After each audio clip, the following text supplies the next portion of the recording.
wishes, so you don't need to dilly-dally about the empirical facts. I don't talk without facts, Minister. You know, when I have my facts, I talk.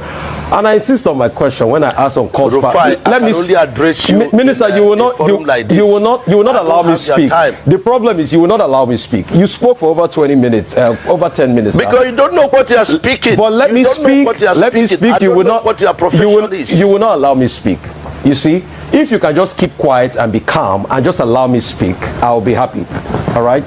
So my question still persists as regards the cost per kilometer. You cannot tell me that we don't have a right to know the cost per kilometer. Even if it's an undulating landscape, give us all the facts and the details of the cost per kilometer.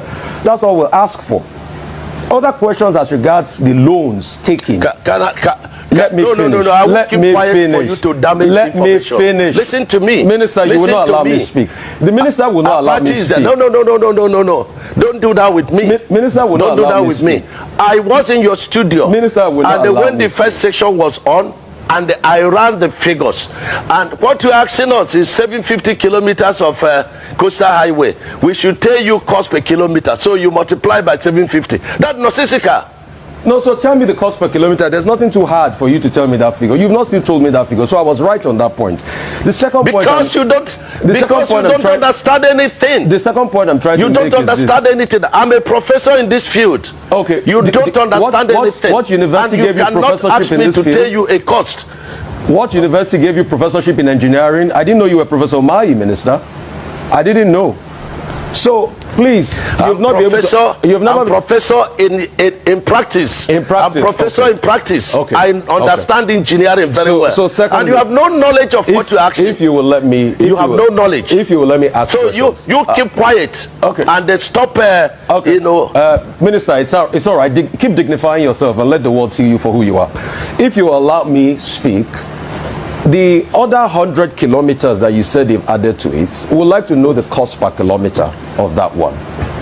And the Winsome Homes, the case is in court. Now, I would like to know the cost per kilometer for that one. I would like to also know the over 700 billion first tranche of loan you guys got for this project. Has the money been spent? How was the money deployed? I would also like to know. I would also like to know the terms of that loan. All right, how many years? What's the payback period? What's the payback term of that loan?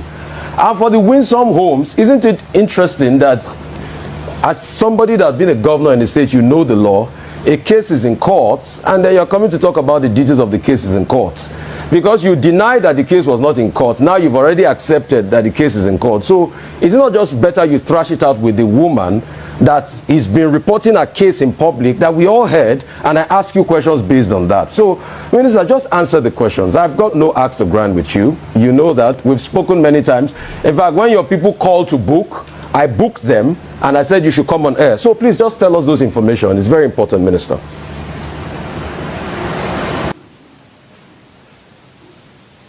That was the fight on live television between the Minister of Works, Dave Umahi, and Arise Television anchor, Rufai Oseni, that everybody is talking about.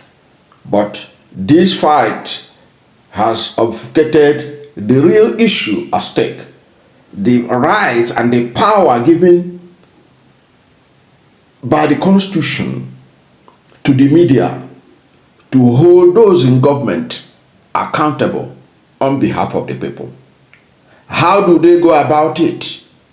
And what is the most important thing in how they went about it? To me, the issue of how Oseni was trying to get out the answer is immaterial.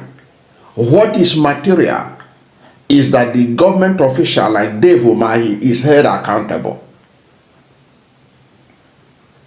The idea that the minister was provoked or the minister provoked the anchor is immaterial.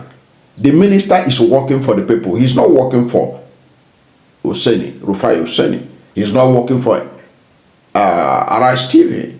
His job is to supervise over works. And when he is held accountable by the media, even if the answer questions thrown to him is provocative, he has to comport himself to give the answers and not to fight back or to fight dirty. Because whether he likes it or not, he is serving the people. If he's not the Minister of Works, Rufai Oseni will have no business with him. It is because he is the Minister of Works and he has been parading Lagos-Calabar Coastal Highway as part of their legacy projects. So if you have a legacy project, it needs to be scrutinized, especially a controversial one for that matter. A controversial one that Alhaji Atiku Abubakar had presented evidence to show that the procurement process was violated the Procurement Act of 2007. So there is a need for the media to scrutinize it. And that was what Rufai Oseni did in holding him to account.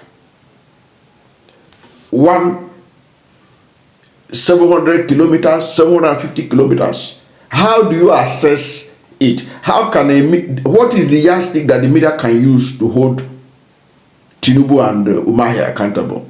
Is to look at the costing, the process of the procurement. But in this case, they were discussing about the costing, not even the process of the contract getting to be awarded. It is the costing. Oseni is saying, what is the cost per kilometer? What is the cost? And the minister, instead of giving the answer, was telling him that it's a nonsensical. It's not a nonsensical question. All over the world, that's the yardstick you use in measuring projects of that nature, so that you can also compare it with similar projects, so that people can know whether government is getting value for its money or the Nigerian people. The money being spent doesn't belong to Bola Ahmed Tinubu. It doesn't belong to Dave Umahi. It belongs to the Nigerian people. That's why Oseni has the right to inquire how these monies are being spent, how they are being applied, how they are being allocated. It's not a big ask. It is not something to obfuscate, to insult, to abuse or harass. It's a simple question. What is the cost per kilometer? Ordinarily, if the minister is sincere, he ought to give the number. Why is he hiding it? What is there to hide in a public project? And for that matter, a project you people say is your legacy project. A legacy project could be scrutinized. There is a need to know the cost, the costing process.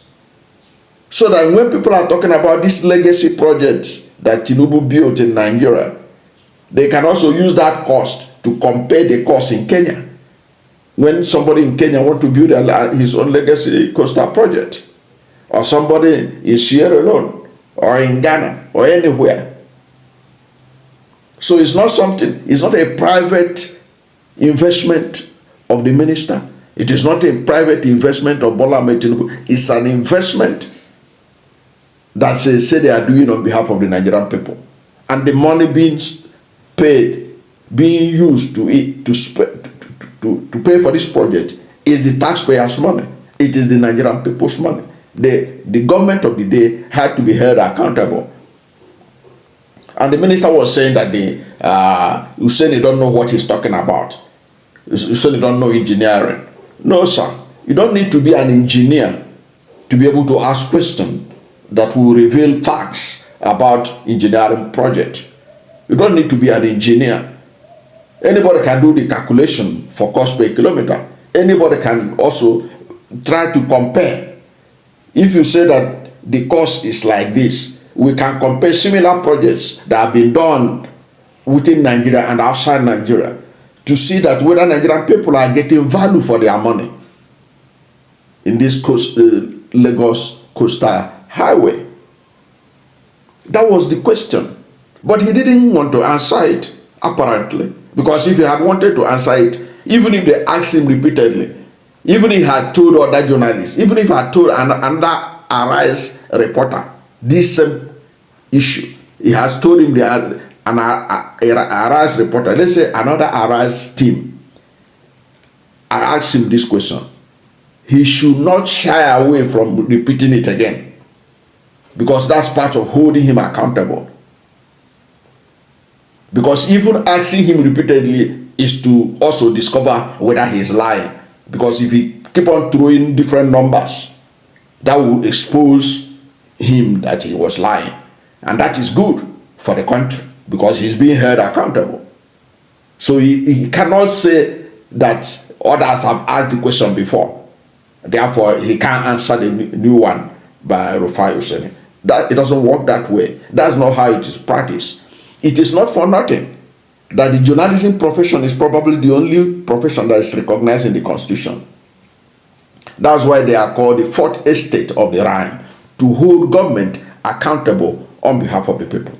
And how do you do that? It is exactly what Rufai Oseni did, holding him accountable, holding him and Tinubu administration accountable, because they have to be held accountable. Look at what Oseni asked him again there. Okay, you said that the road has expanded by over 100 kilometers beyond the initial size of the Lagos-Calabar Coastal Highway. Oseni want you to say how much is paid for a kilometer of this new extension of the road. What is wrong with that? What is wrong in finding out?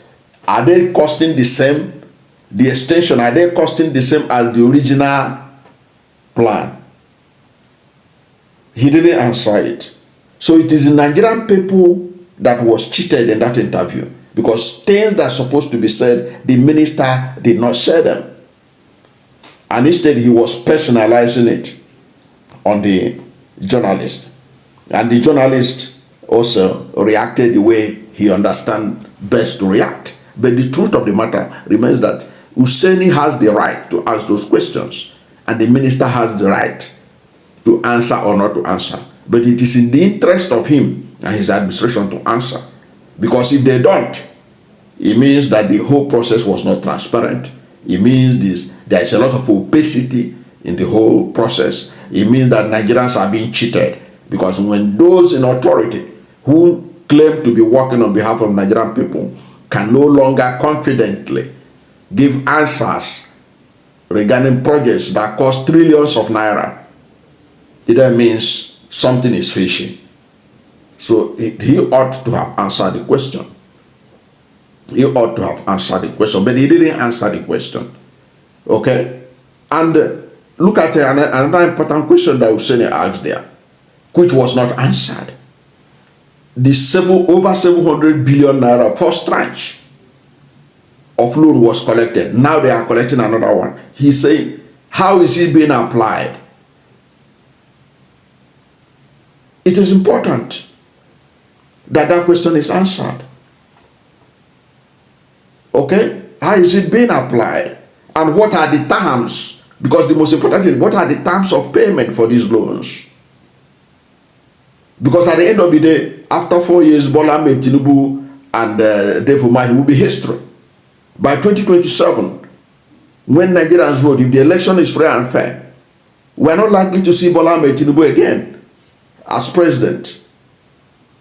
When he's defeated in 2027, both himself and Umahi will go away. And when they go away, the loan they collected will still be paid by the subsequent administration after them. And then when that administration comes, they will be telling us a different story.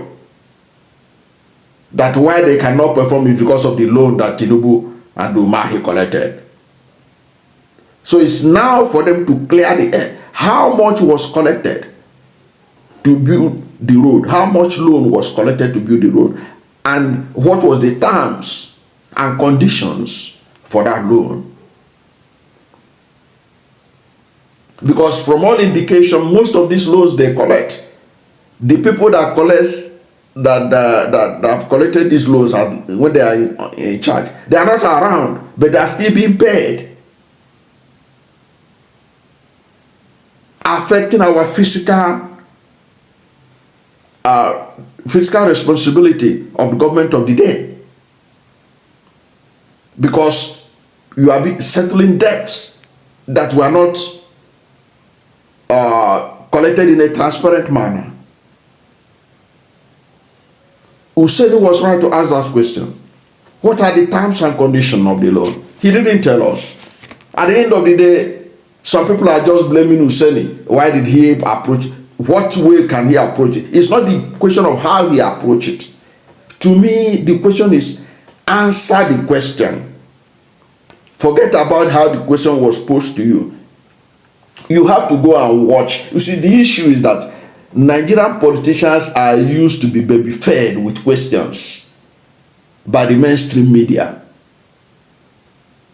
The mainstream media, like what Oseni is doing in Arise, is what is expected.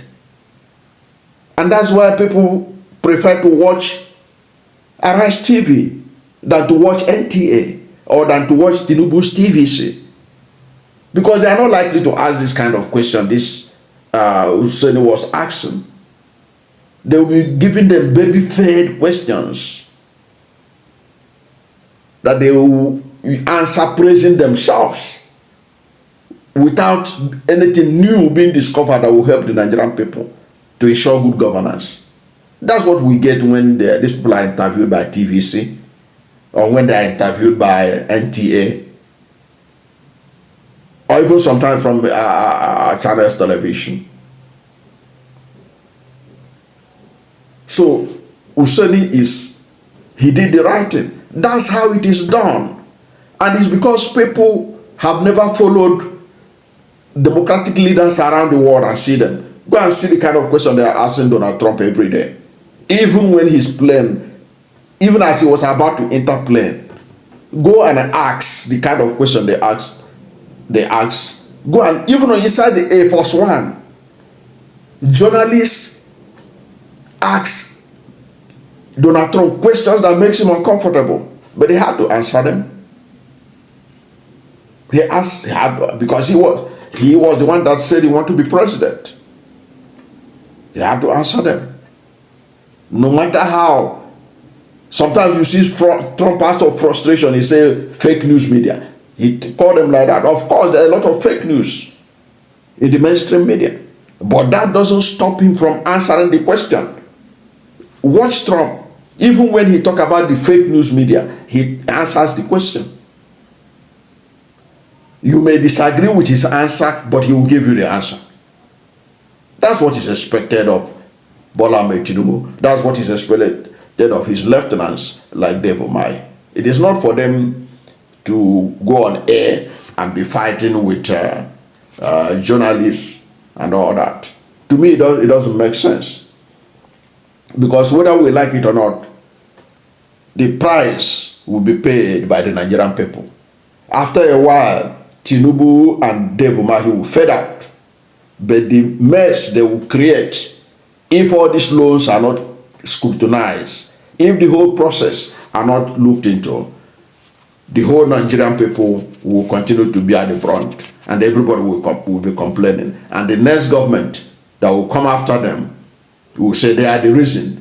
And when we begin to talk, say, oh, forget about them, they are the reason, face the job. They say, no, we have to tackle the problem these guys created. So let us know the problem that these people are putting us now. Let them explain it clearly. Instead of explaining it, they decided to pick a fight with a journalist. Does that make sense? No. If you know you are sincere, if you know you are working with the Nigerian people and for the Nigerian people, you will not be able to shy away from telling us the terms and conditions of the loans you collected for this road. Your legacy project, Lagos-Calabar Coastal Highway. But you don't want us to know. And when people are complaining, you shut them down. Look at that way some estate housing matter project. These private investors are landed. These are Nigerians in diaspora whose project worth over $250 million were destroyed in the process of this project and all that. And the issue, land is now in court and all that. But it's all part of it.